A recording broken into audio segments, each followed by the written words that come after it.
床底有6樣嘢，家敗人亡。邊6樣嘢啊？睇我屋企嘅床底有冇啦。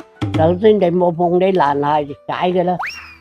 但好多人將床下底當成係鞋櫃用嘅，將一啲冬天着嘅鞋啊、少着嘅鞋啊、珍藏版嘅鞋等喺個床下底。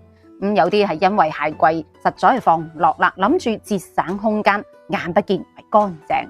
但係其實呢一種習慣係唔好嘅，因為對鞋係着過出去嘅，肯定就會有好多細菌啊同異味。而床下底又係一個封閉唔通風嘅地方，你將啲鞋長期等喺床下底，就會令到間房變得更加潮濕啦。長期落去就好容易會滋生一啲細菌，經常聞住呢啲異味啊、病菌入睡嘅話，對人嘅身體肯定有影響啦。況且鞋底又黐咗好多污糟邋遢嘢，喺傳統文化入邊係屬於髒污之氣，同嘆氣嘅鞋啊、普通話嘅寫啊諧音係相近嘅。咁長期放喺日日瞓覺嗰張床，對人嘅運勢啊同埋家庭和諧就會有影響啦。尤其係嗰啲唔執拾嘅人啊，中意東一隻鞋西一隻鞋嗰啲就更加唔好啦。咁第二樣有咩嘢呢？啲爛通爛地就冇擠喺床底啦。喺以前農耕社會，番鏟啊、鐵滂啊、鐮刀啊、斧頭呢啲都係老百姓生活上必不可少嘅揾食架撐嚟嘅，幾乎每個家庭都會有。但係老一輩人認為最好就唔好將呢啲鐵器等喺個床下底啦，因為呢啲鐵器係屬於冷兵器，係有殺氣嘅。而且鐵器係屬金嘅，床下底係屬木嘅。你長期放喺床下底嘅話，可能對人嘅運數啊、睡眠質量就會有影響咯。例如話一啲刀劍利器嘅嘢，就會令到人好易怒啊，情緒會變得精神恍惚。而鉸剪就會影響到夫妻和諧啦。所以都係唔適合等喺床底或者係床頭嘅位置嘅。如果用科學角度解釋，其實主要都係因為危害健康，因為每個人都係一個獨立嘅磁場嚟嘅。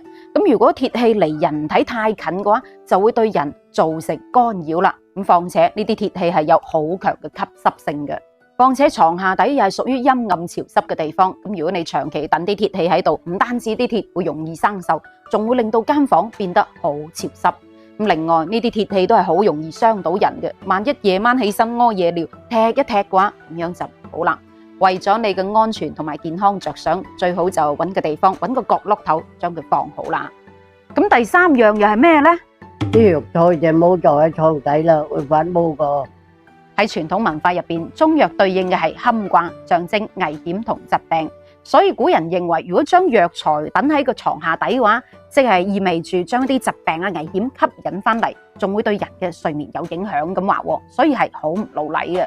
喺古時候交通唔發達、條件又落後嘅年代，古人想揾個郎中都係好難嘅。當時候嘅人就好慣去山上面執啲山草藥翻嚟，噏得就噏啦。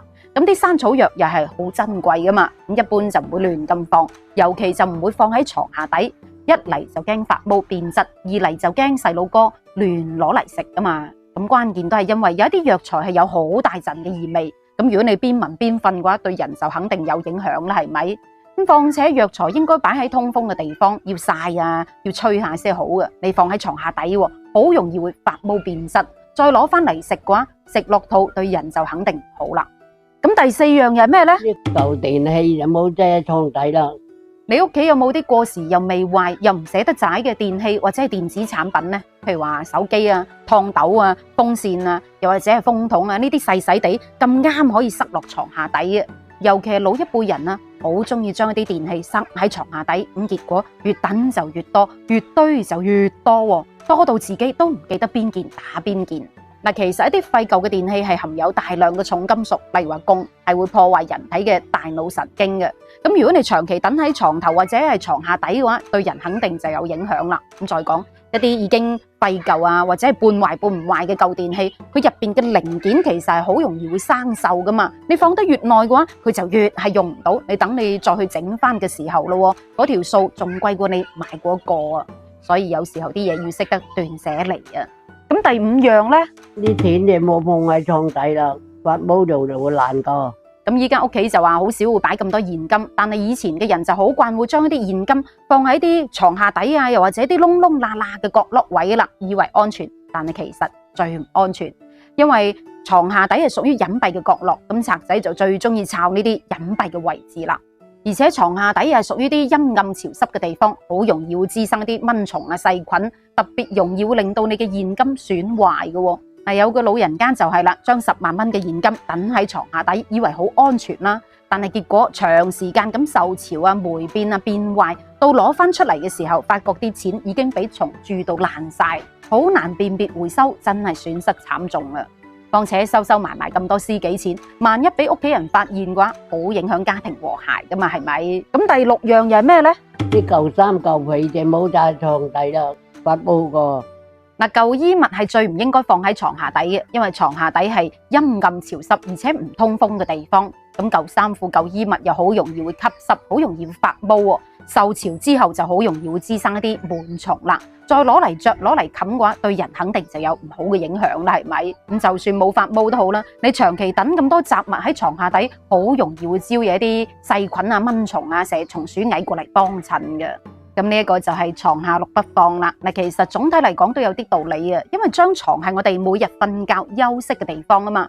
你長期等咁多雜物嘅話，對人嘅健康啊、睡眠肯定就有影響啦。咁關乎到生活質量，係要執企理啲嘅。咁你又認唔認同呢6樣嘢呢？你屋企嘅床下底放嘅又係乜嘢呢？留言分享下。